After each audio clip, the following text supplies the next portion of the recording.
What's going on, and welcome to the next module in Persuasion Hacks Masterclass. And today we're going to talk about using the doors. And before I get started, I'm going to tell you a quick little story. So I remember when I was a little kid, man, and I wanted to go spend the night at my cousin's house, right? And like I told you, sometimes my mom would get, she'd get a little feisty if I was asking too much, or if I was I asked when she was in a bad mood. Um, so what I would do is like go up and say, um, "Hey, mom, uh, are we doing anything tonight? Do we have anything planned tonight?" She'd be like, "No," and then I'd be like, "Okay, all right." So then I'd walk away, right? And then I'd come back a little bit later and be like, "Mom, do you need me here tonight?" She'd be like, "No, why?" And I'd be like, "Okay, nothing." And I'd walk away, and then I'd come back a little bit later and be like, "Hey, whoever called me and asked if I can come over, right?" And then she said, "Yeah, how are you getting there?" And I'd be like, "Let me see if they can come pick me up," right? So then I would get picked up, and then I would go over there, and then I would call and say, "Hey, mom, can I stay a little bit longer?" And she'd be like, "Yes," right? Yes or no, depending. And then if she said yes, I'd be like, "Okay, cool." And then I'd wait till it was really late when she wouldn't want to come pick me up, and I would call and say, "Hey, mom, so and so said I can spend the night. Can I spend the night?" And then I would hope for a yes, right? And so what I did throughout that sales presentation, right, even though I was like a little 6, 7, 8-year-old kid, however old I was at the time, I pretty much did this throughout my childhood. Um, but I got little commitments, and then as I moved through, it allowed me to ask for something bigger, right? And so that's the first one we're going to talk about is foot in the door. And so I want you to imagine that you're like a door-to-door salesperson, and you knock on the door, someone opens the door, and then the first thing you do is just do something to get your foot in the door. So old school, like Cox door-to-door salespeople, they would go door to door, and then they would say, "Hey, can I see your remote?" That would be the very first question. "Hey, what's going on? My name's AJ from Cox. Do you have a remote for your TV? Yeah. Can I check it out real quick?" Yeah. The person would walk back, grab the remote, come back to the door, and they would show him the remote and be like, "Oh, cool. This is the da da da remote. Did you know it could do this?" And the person would be like, "No, I didn't know it could do that." And he'd be like, "Do you mind if I show you?" And they would be like, "Yeah, sure." And they would let him come in the door, right? And so he got his foot inside of the door, and then he could ask for bigger things, right? So the first thing he asked them to do was go get um, the remote, or he asked them, do they have a remote, right? Which is like the test closing value, the yes ladder. But then he asked them to go get the remote. That was just a little tiny ask, right? A micro commitment.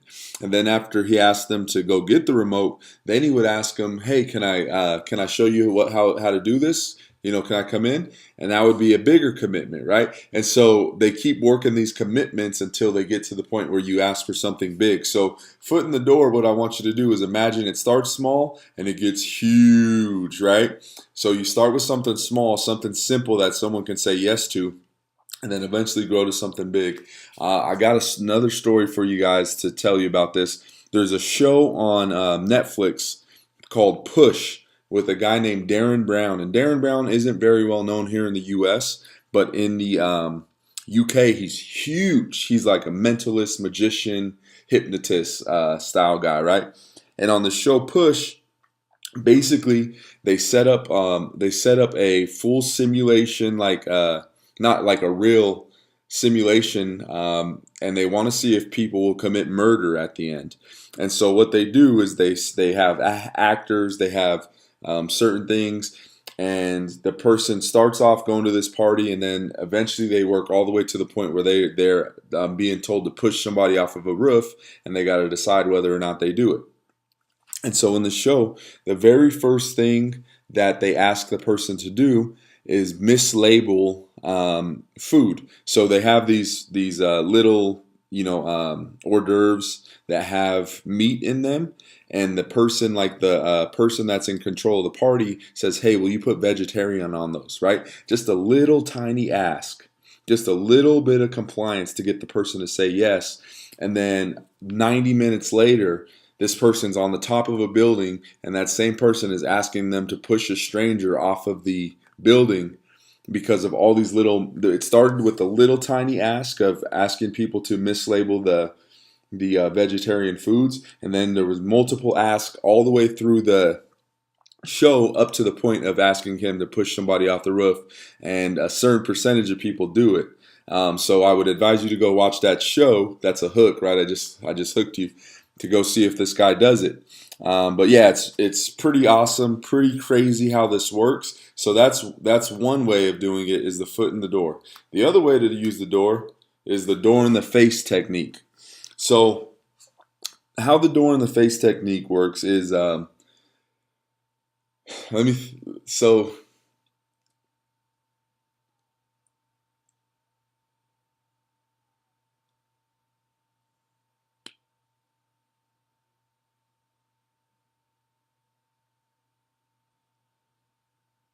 so one night I was at home, and I really wanted a shoulder massage, right? But my girlfriend was tired. She was at work all day, and I was like, man, I really need a massage, but I feel bad asking her because she's been at work all day.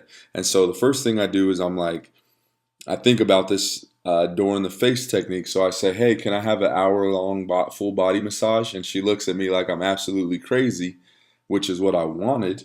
And then I come back and say, okay, cool. How about just a 15-minute shoulder massage? And she's like, okay, fine.